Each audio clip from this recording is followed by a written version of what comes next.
heck is in charge? We want to bring our panel in to discuss this. Harlan Hill, political consultant, Steve Elmendorf, who is former deputy campaign manager for John Kerry and a partner at the lobbying firm Subject Matter, Alex Burns, CNN political analyst and national political reporter at the New York Times, and Bruce Haynes, Republican consultant and founder of Purple Strategies.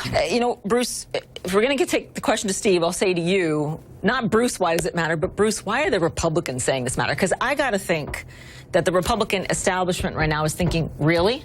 We don't have a national security advisor in place? And more to that, this whole structure that everybody keeps talking about. Well, it matters exactly for this. This is something that Republicans and Democrats can actually agree on, right? We do have threats in the world. We want to be able to assess those threats and understand what kind of actions the president should be taking to protect America, keep it safe. He needs to have that relationship with the intelligence community, which is a little bit fractious right now, admittedly, under President Trump.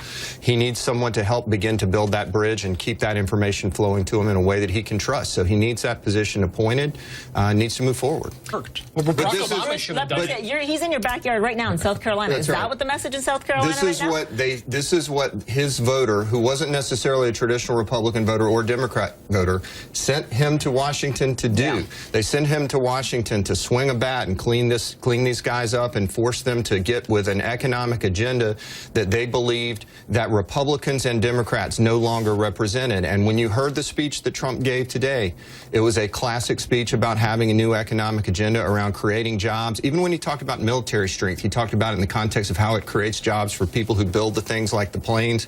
He talked about trade policy in terms of jobs, taxes, jobs, regulations, jobs, jobs, jobs, jobs.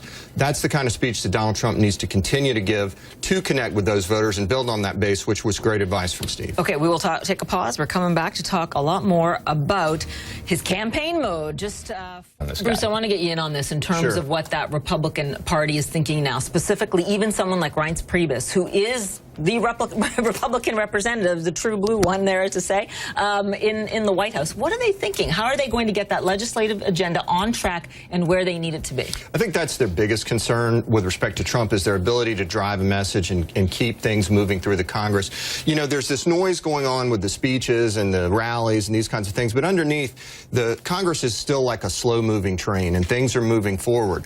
They have a target to do a tax reform bill probably this fall. They're looking now at how they're going to undo and replace or restructure Obamacare. And these things are continuing to move forward. And we hear the noise coming out of the White House. We see the speeches.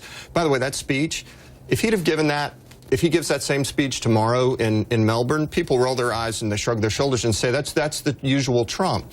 It's the setting of the White House. And when he's being that way, he's like the lion in the zoo. He becomes sort of a sad creature.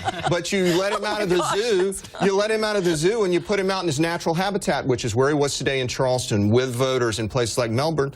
And, you know, he feels like the guy that actually won the election and became president of the United States again.